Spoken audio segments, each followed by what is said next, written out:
All right, so the latest batch of election results just dropped. We're going to be saying that for a few days.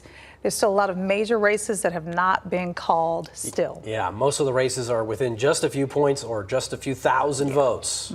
Dennis is here. And you've got a lot of little numbers on this paper.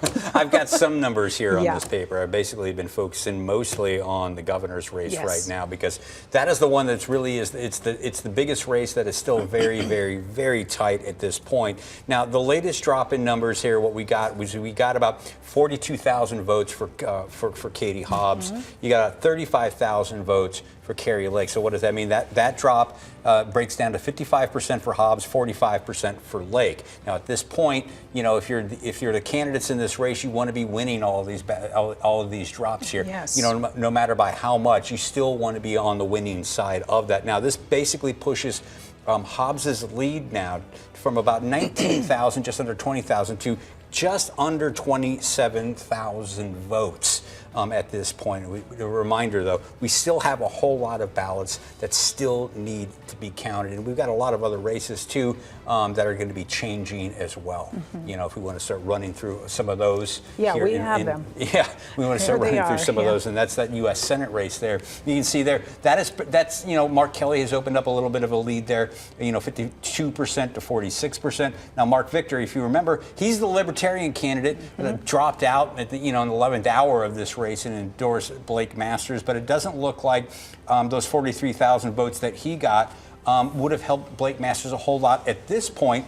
But it remains to be seen when all the ballots are counted if that becomes a serious factor in this race right now. And then if we want to go down now, we want to talk a little bit about the Secretary of State's race. Again, Adrian Fontes, the Democrat, in a pretty strong position right now. He's a much stronger position than, say, his fellow Democrat Katie Hobbs right now in that governor's race. He's got 53% to 47% for Mr. Fincham. This was a race that was all about elections themselves. Since Secretary of State, they will oversee the elections statewide and all of that. Now, Mr. Fincham, he was a loud voice, a very notable voice, not only in Arizona, but really even across the country as part of that Stop the Steal movement that baselessly claimed that there was election fraud in 2020. Mr. Fincham is never, as far as I know, has acknowledged Joe Biden as the legitimate winner in that race. That was a big issue here in the Secretary of State's race moving forward. And again, the winner of this race also becomes number 2 in line of succession. If something happens to the governor, whether they leave or something like that,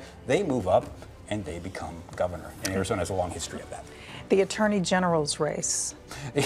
And this one, man, you got to think like these candidates are just getting almost seasick from all the up and down here. This is the race that we've been watching over the past 48 hours. It's been gone back and forth. Chris Mays is up, and then she's down. Same with Abraham Hamadeh. This race is extremely tight. And again, we still have a lot of ballots to count, and we'll get into this here in just a minute. But there's a whole lot of ballots, about 290,000 day of ballots. The late earlies, they call them. Those are the early ballots that were filled out at home, dropped off on Election Day. The theory is those are going to start trending towards Republicans, and when you start seeing those very soon, the theory goes people like Hamadeh and all the rest of the Republicans on this slate here are going to start picking up votes. In this last one, the Superintendent of Public Instruction, this is another one that's gone up and down.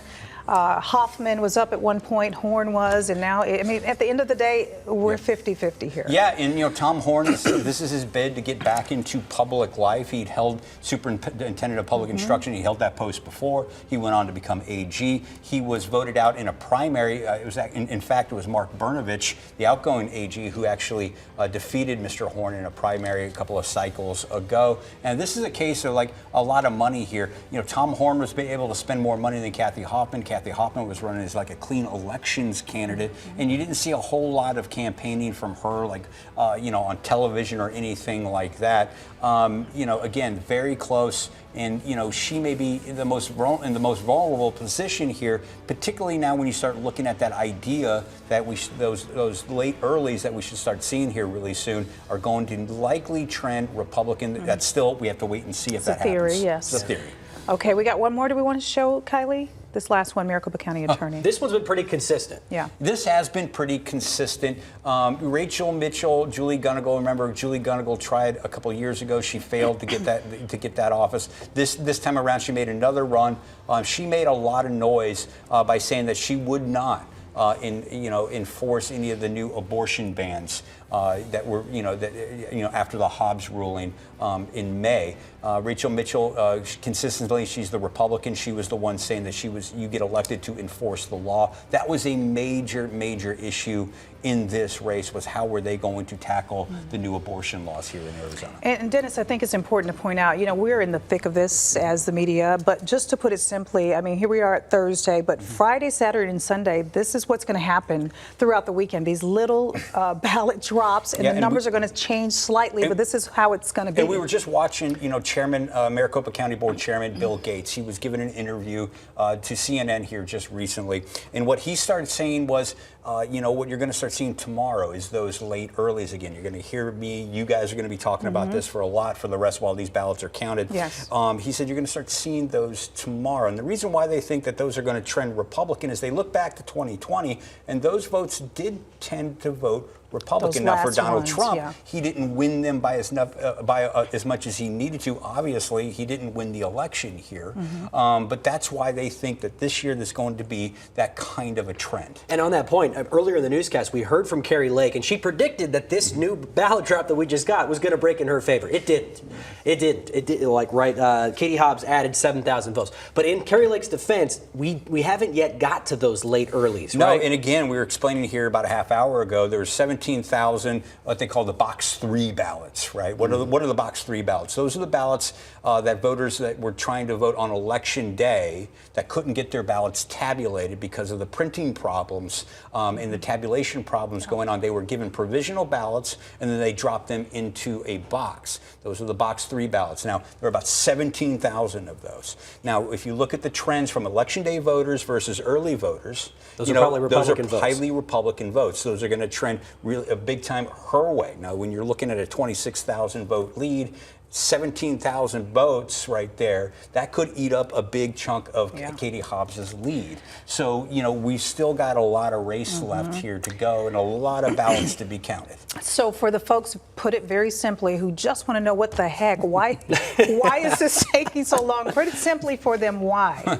Well, it's taking so long in part because on the early votes, right, they get mailed in the late earlies. They get dropped off at the polls. Yes, and there was a lot of them. Yeah, and there were a lot of them. So what happens after that is when you sign on that ballot, you sign your name, you put your phone number down there, they have to verify that signature. First they have to scan it in, and they have to verify. And all that takes time. And plus, we had record number of day of turnout, particularly with those late earlies this year. Just getting overwhelmed. I don't think that there's anything nefarious going on. It's frustrating for us in the media. It's frustrating for voters who just want answers. But that's the way it is. And Bill Gates again was saying that you're probably not going to be done counting until sometime next week at this point. Because again, remember, they said that they were going to have 95% of the votes counted by the weekend. They are not going to hit that. Yeah.